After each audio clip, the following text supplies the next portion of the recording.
I'm going to be telling you the scary story of the house I lived in elementary and middle school. It was a 3-bedroom house, 1 bedroom in the basement, and 2 bedrooms upstairs. Because I was the oldest, I got put in the bedroom in the basement. Right when we moved in, I already had creepy feelings about the house. I hated being downstairs by myself. One day I dropped a $20 bill behind my dresser. I decided to move my dresser all by myself, and behind the dresser was this door. It wasn't a normal door, it was really short and just squared. It was also glued off, so I couldn't get into it. Me and my neighbor, who were best friends, worked at it for days to get into it. We finally got it open, and inside was another room. It was almost like an underground attic. The walls were wooden, the ceiling was wooden, there was no carpet, but it smelled awful. My parents found out and they were super mad at me for opening the room. They of course put that dresser in front of that door for a reason because they knew I would explore it. But after that, things started to get weird. Stay tuned for part 2. This is part 2 of my scary childhood story about the door behind my dresser. Of course, my parents were really mad at us for opening it up, so they sealed it back up. They just didn't want us to get hurt from all the rusty nails or if there was mold inside. But I think we released something when we opened that door and a lot of things started to happen. First, I started having night terrors to the point where I would scream at the top of my lungs and not wake up. My parents would have to come downstairs and wake me up and put me back to bed. Then, every single night, I would have this reoccurring dream that me, my mom, and my brother were all at a picnic at the beach. This super old lady would walk up to us and she would take me. She then would lock me up in the room behind my dresser. This dream would reoccur every single night for months. It scared me so much that I started to not sleep at night. I developed insomnia and would only sleep for 2 to 3 hours per night at only 8 years old. There was a couple nights where I swear I saw the old lady standing in the corner of my room.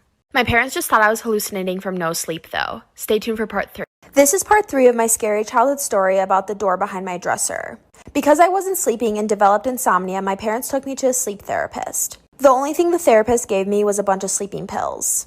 Even though the sleeping pills worked, it made my dreams so much worse. I even started walking in my sleep. I would wake up all the time not in my bed. My covers would be all the way across the room like someone had dragged them over there. One night, one of my best friends slept over and we heard knocking coming from the door behind my dresser.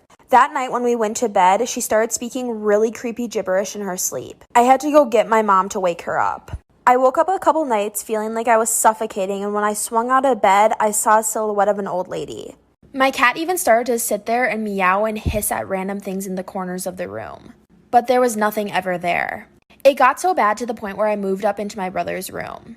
Day, we were in class. I was in band at the time, and the classroom phone rang, and the teacher went and he answered the phone. He got really serious. He got this really concerned, shocked look on his face, and he hung it up and he turned to us and he said, "Everybody sit down, be quiet. The bell's going to ring in a couple minutes. You're going to stay seated." And then he went over to the doors and he locked them. First, some of us were like, well, is it a bomb threat? Because we used to get bomb threats all the time, but then we realized that doesn't make sense because when we get a bomb threat, they evacuate us. And then we're like, is there some type of killer in the school? Is there a weather alert? The teacher went in class. I was in band at the time, and the classroom phone rang, and the teacher went and he answered the phone. He got really serious. He got this really concerned, shocked look on his face, and he hung it up and he turned to us and he said, "Everybody sit down, be quiet. The bell's going to ring in a couple minutes. You're going to stay seated." And then he went over to the doors and he locked them. First, some of us were like, well, is it a bomb threat? Because we used to get bomb threats all the time, but then we realized that doesn't make sense because when we get a bomb threat, they evacuate us. And then we're like, is there some type of killer in the school? Is there a weather alert? The teacher wouldn't answer any questions. He was told not to. And the bell rang. We all stayed seated and we sat there for a really, really long time. And then the next bell rang, which means a whole other class period had passed, and still he said stay seated. And I can't tell you how long we were trapped in this room and nobody was telling us what was going on.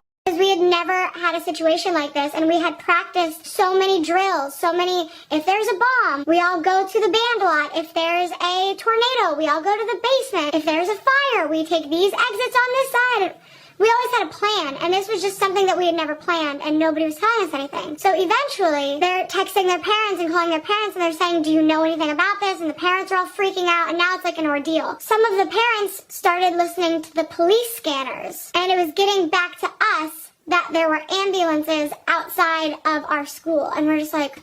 And at this point, a lot of us are panicking because we think there's some type of shooter or something, because that makes sense. Like, okay, the doors are locked. They're telling us to be quiet. They're telling us not to move. They're telling us not to leave. There's ambulances outside. And finally, they just open the doors and let us go. And they wouldn't tell us anything still. So we're just like, okay, we just sat in this classroom for like hours. There's ambulances outside of our school, and you're just gonna room for like hours. There's ambulances outside of our school, and you're just gonna let us go to our next class? So you can probably tell by the title of this video what happened. A girl died in class during school hours. And here's the story on that. So earlier in that day, around like first, second period, somebody sold her a bunch of Oxycontins. She, during school, took all of them. She ended up going to her 7th period class at 3rd period, and she walked in and the teacher was like, honey, what are you doing here? And she said, oh, I'm here for class. And the teacher was like, you're not here until later, honey. It's only 3rd period. And I wasn't here for this, but supposedly when she walked away, she said to somebody else, oh, she's on something, or she's drunk or something. But it was obvious that she was on something. So she went a couple classes later and she put her head down on the desk. She was sleeping, and she was just kind of one of those students who, you know, showed up late and slept in class. Obviously didn't show a ton of interest in her amazing teacher. He was a caring teacher, but he didn't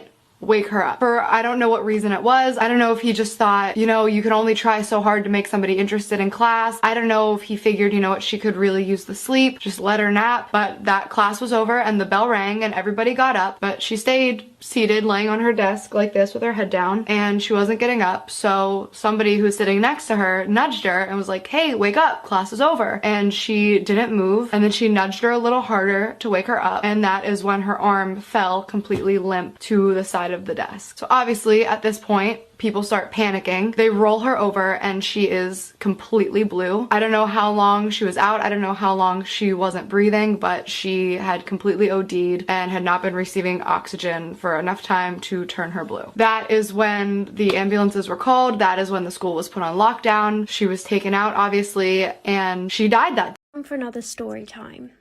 I used to drink in a pub down in town. It was very cosy and typical for Yorkshire, where I live. Every time I went in, there was an old man who the locals referred to as Smiler, who always stood around the corner from the seating just outside the ladies' toilets. He was named this because of the huge vacant smile he always had on his face. This man had been there every time I'd been into the pub for over 20 years, no matter what time of day I went in. One day I went into the pub and the bar staff let me know that Smiler had sadly passed away.